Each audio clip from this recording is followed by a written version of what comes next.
Hello folks, it's Anahita Rao, and I wanted to speak about something a bit lighter today, more fun. I think we've been too serious recently because there's just so much going on, and we're all hearing all the sort of the negative news and the doom and gloom. So I thought, let me do a series of something a bit more fun, a bit more light, and I'm going to do this over the next few days, and I'll sort of post it one by one. So what I'm going to do is I'm going to go through each nakshatra, all 27 of them, and I'm going to talk about compatibility for each of them. Yeah. We all know relationship compatibility is a very popular topic, and it's much more complex than just looking at the moon placement. But the moon placement, and more importantly the nakshatra placement of the moon, is the key to understanding compatibility. So first I'm going to just talk a little bit about what is a nakshatra for those who are new to Vedic astrology. The heart of Vedic astrology is in fact nakshatras. Originally Jyotish was focused on nakshatras only, which is the movement of the moon through the constellations, rather than the sign, which is the movement of the sun. Nakshatra is basically a fixed star constellation in the sky where the planets are transiting. I would describe it. I would describe nakshatras as a passive but potent force, which need the planets to activate them. Yeah. So it's vital to note the nakshatra placement, as this will reveal the inner motivation and the attributes of the planets that reside there or transit there.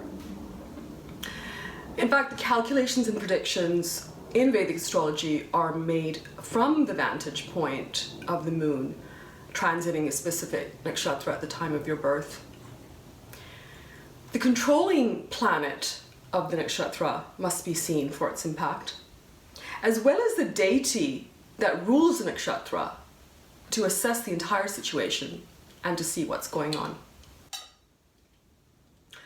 Okay, so back to the topic at hand. We're going to look at nakshatra compatibility and see your best match from your moon sign. If you don't know where your moon was situated when you were born, then you can go to the chart calculator on my website, which is there for free, and you plug in your details. It should pop up with your moon's nakshatra.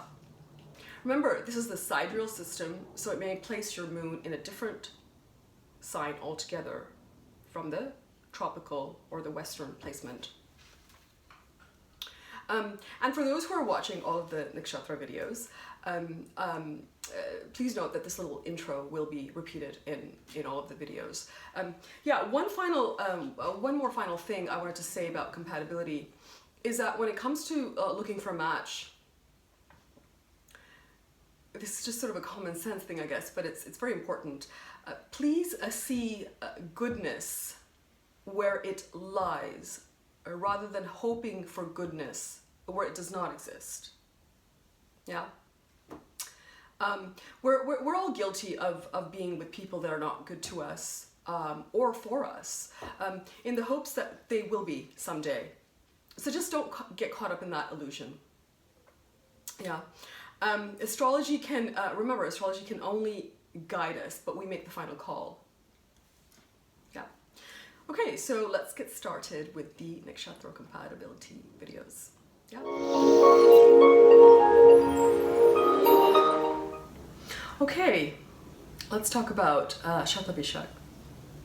For you, your ideal life partner is both Dhanishta and Rohini, and your most challenging partner would be Punarvasu. Shatabhishak and Ashwini. Sexually great, but emotionally indifferent. You can trust Ashwini, but never allow them access to your intimate thoughts. You put your emotional barriers up so fast with Ashwini that they don't know where it all went wrong. Past life memories may spoil what you have today. Learn to live in the present. Because here, of course, we're talking about that Rahu-Ketu connection. Shatabhishak and Bharani. Good friends, great sex, but very different spiritual direction, which can create a feeling of dissatisfaction in the long run. You tend to be quite secretive, whereas Bharani are very open. They want a partner who can give them long-term commitment, and you shy away from that. Shatabhishak and Krittika. Krittika represents the light to your darkness. You like being close to such a light. Again, them being the sun and you, Rahu. Krittika appears strong and powerful, but they're also shy and they don't try to overpower you. In fact, you have the ability to influence them a lot more than they do you. You open your heart for them, and they will lighten your fears and protect your vulnerabilities. This could work. Shatabhishak and Rohini. When you fall in love with Rohini, they appear to be one of life's mysteries to you. They're romantic, emotional, and believe in illusions, believe in love, all the things that you usually run away from. With Rohini, you can enjoy the very things that you avoid. The steel around your heart can melt, and you can learn to be in touch with your emotions. Love can thrive here. Shatabhishak and Mrigshira. You love the way that they think, and their habit of challenging you helps you to overcome many of your preconceived ideas and fears. They analyze your relationship. You usually hide from any potential problems. By confronting them head on, you learn to deal with them. Shatabhishak and Ardra. Two people who are both uncomfortable with their emotions may find it hard to establish a love connection. Ardra are the thinkers who forget to feel, and you hardly ever acknowledge your emotional nature. If you have similar ambitions, then you can follow them together, but this relationship can remain emotionally barren. Shatabhishak and Punarvasu. This is probably your worst relationship. Punarvasu are either too caring or completely unconcerned where you're concerned. They can be irrationally jealous and suspicious, or totally apathetic toward you. You're also not too reliable when they're concerned. Missed appointments, differing agendas, and secret lives all make it difficult for love to survive. Shatabhishak and Pushya. Both of you will find it difficult to recognize your emotions. Pushya have a very ascetic attitude to life. They have difficulty acting spontaneously, and with you this gets exaggerated. So you end up in a relationship which can become emotionally bankrupt if you're not careful. Shatabhishak and Ashlisha. You're drawn to Ashlisha's unusual personality. You try to keep your relationship simple, but it soon becomes complex. Ashlisha slowly start keeping a part of themselves away from you. Shatabhishak and Magha. Magha is ruled by Ketu, the other half, you being Rahu. They're really your soulmate, a partner with whom you stay despite the difficulties that you face. You may have different ambitions, ideas, life directions, but Magha understands you. Shatabhishak and P.Phalguni. P.Phalguni are fun and sociable. This relationship is the attraction of opposites and can only last if you recognize the areas of difficulty between you two. And they can never really understand your spiritual needs. Shatabhishak and Uttara-Vishakha. You're private and you're also naturally secretive and think that they don't really appreciate your needs. They can carelessly expose your secrets and you will feel vulnerable with them. This usually makes you very fearful and distrustful of them. Shatabhishak and Hasta. This is a spiritually complex relationship and one of your worst matches. Hasta appears sophisticated, but you soon discover their self-doubting and unconfident self. Sexually, they may appear too earthy and rough for your taste. In trying to distance yourself from them, you can be extremely critical. You can also make promises which you will not keep. So, Shatabhishak and Chitra. You adore the way Chitra combine their need for love and romance with their feisty and independent nature. In fact, you don't realize that they want commitment as well till you are far too involved with them to easily escape. This relationship works out well once you start trusting them. Shatabhishak and Swati. Yours is an unconventional relationship where sexuality doesn't always work, but intimacy, funny enough, does. Because they're your worst sexual partners, but both of you transcend this problem to create a wonderful and happy partnership. Shatabhishak and Vishakha. Vishakha will seduce you before you have had the chance to have any doubts about them. They're charming, they're wise, they're intelligent.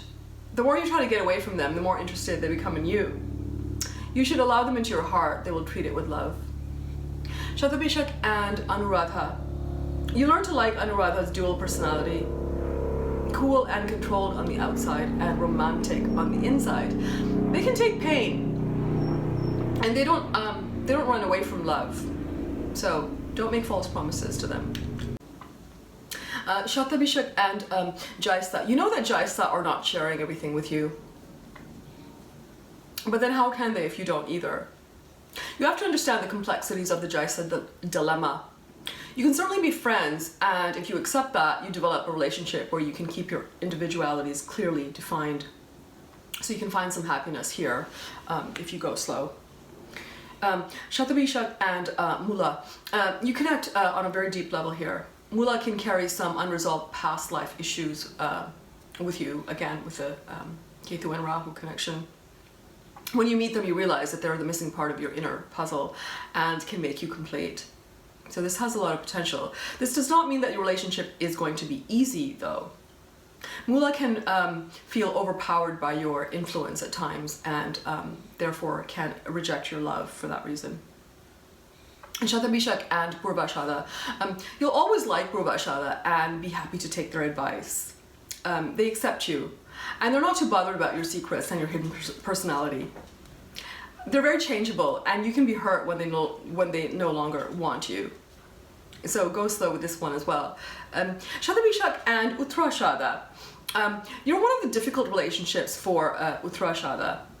Here, your relationship is not necessarily inimical sexually, but jealousy, anger, and control can easily become issues. So be careful not to let negative emotions take root here, and learn to trust them. Shatabhishak and Shravan. Shravan's special quality is the ability to listen. When they listen intently to your every word, you feel flattered and you feel loved.